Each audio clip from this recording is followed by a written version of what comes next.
à cette question, j'aborderai deux thèmes. Le premier concerne le niveau sanitaire. Nous fonctionnons à partir des recommandations qui nous sont données par le ministère de la Santé et de l'Éducation. Et si ces deux ministères nous disent que nous pouvons accueillir de nouveau nos élèves à partir de mars, nous le ferons, sachant que notre protocole leur a été transmis début décembre et qu'à l'heure actuelle, nous n'avons eu aucun retour négatif de leur part. Ce protocole, il est accessible sur notre site web avec des capsules vidéo pour expliquer un peu les mesures sanitaires que nous avons prévues. Mais il faut bien penser que ce protocole n'est pas un protocole avec un risque zéro. L'idée de l'organisation que nous avons pensée est de réduire au maximum le risque de contagion pour que l'établissement soit un lieu où les élèves, mais les personnels également, puissent travailler de manière la plus sécure possible.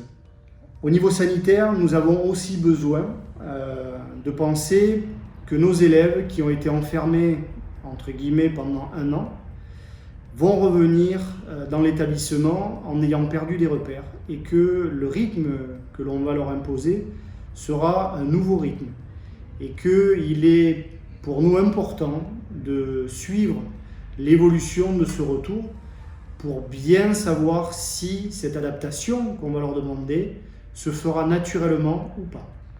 Au niveau scolaire, ça fait 1 an que nos élèves travaillent en enseignement à distance et quand ils vont revenir donc sur l'établissement, nous devrons évaluer les acquisitions au niveau des notions, des compétences, en se disant que de toute façon, la progression qui aura été la leur n'aura pas été aussi linéaire que pour une année normale.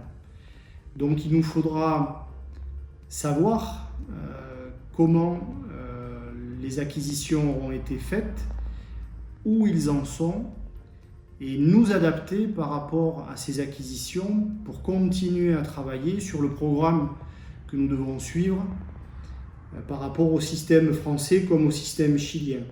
Nous avons bien conscience que nos élèves auront développé des compétences par rapport à du travail personnel.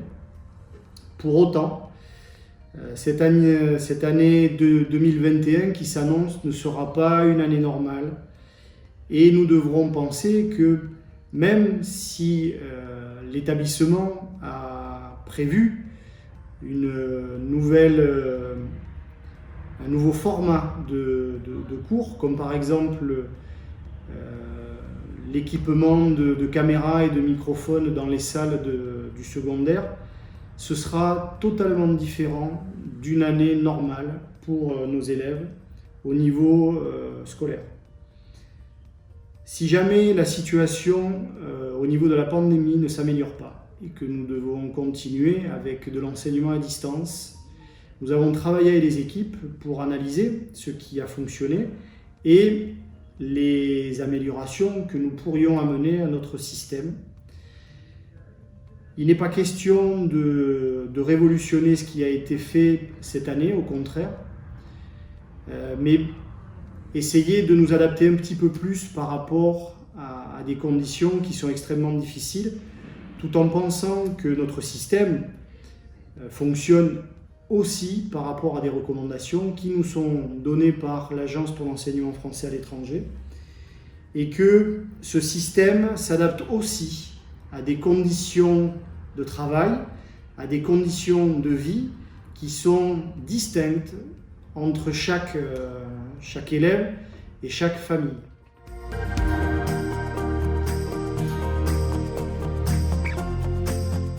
Le fonctionnement du système français est basé sur des cycles.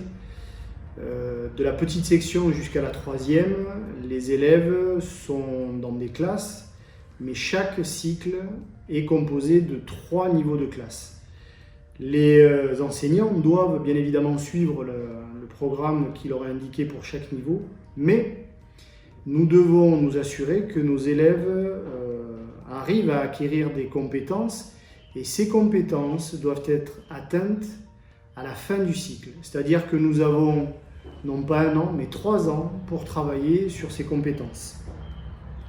Et donc, comme je vous l'ai expliqué avant, l'idée est bien de prendre nos élèves en évaluant les acquisitions qui auront été faites pour adapter notre progression par rapport au programme que nous devrons suivre, par rapport au niveau supérieur dans lequel il doit être inscrit.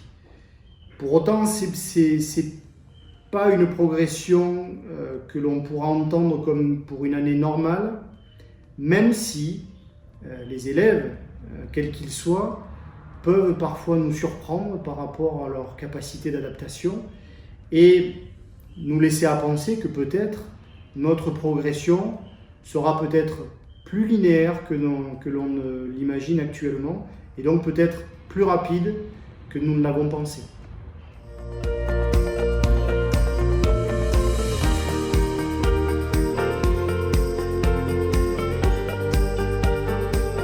Les élèves du secondaire entreront en moitié de classe. Chaque moitié de classe viendra une semaine complète sur l'établissement en présentiel. En primaire, les élèves viendront 2 jours en présentiel et en maternelle, chaque groupe constitué viendra une journée en présentiel. C'est-à-dire que dans le premier degré, primaire, maternelle, les enseignants auront 1 ou 2 journées pour également proposer des cours en enseignement à distance. En secondaire, c'est complètement différent puisque les cours s'organiseront de 8h30 le matin jusqu'à 13h30 ou 14h30 et que donc la priorité du travail se fera sur du présentiel. Il y aura une partie du travail à faire qui sera déposée sur les plateformes que l'on utilise habituellement, Classroom ou Pronote, et les corrections se feront soit lors du retour en classe en présentiel, soit par une correction qui sera mise en ligne par le professeur par exemple.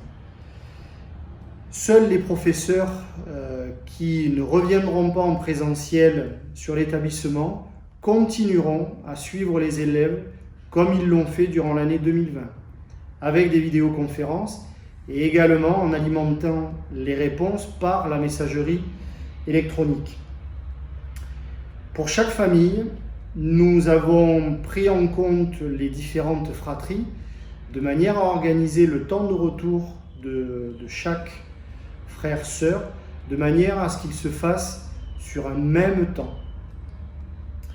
En février, on va également mettre en ligne sur le site de l'établissement une enquête par l'intermédiaire de la plateforme Google Forms afin de savoir quelle est l'intention par rapport au retour de vos enfants et nous, de savoir combien d'élèves nous devrons accueillir à partir du mois de mars.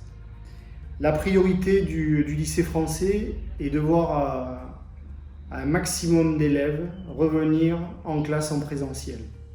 Parce qu'on est convaincu que pour la santé mentale de nos élèves, c'est important de grandir à côté de ses copains, de ses copines du même âge. Ce principe d'éducation, on en est convaincu et on souhaite travailler dessus de manière à ce que les familles et les élèves puissent en bénéficier parce que pour nous, ça fait partie aussi de notre politique d'enseignement. Je profite de cette vidéo pour vous souhaiter un bon repos en premier lieu. Bien penser que la pandémie n'est pas terminée et qu'il faut qu'on fasse attention chacun de notre côté pour tout le monde et préciser à nos élèves que ce temps d'été, il faut qu'ils en profitent pour couper des connexions avec les écrans, pour faire autre chose, parce qu'il y a autre chose à faire loin des écrans. Je vous souhaite de bonnes vacances et à bientôt.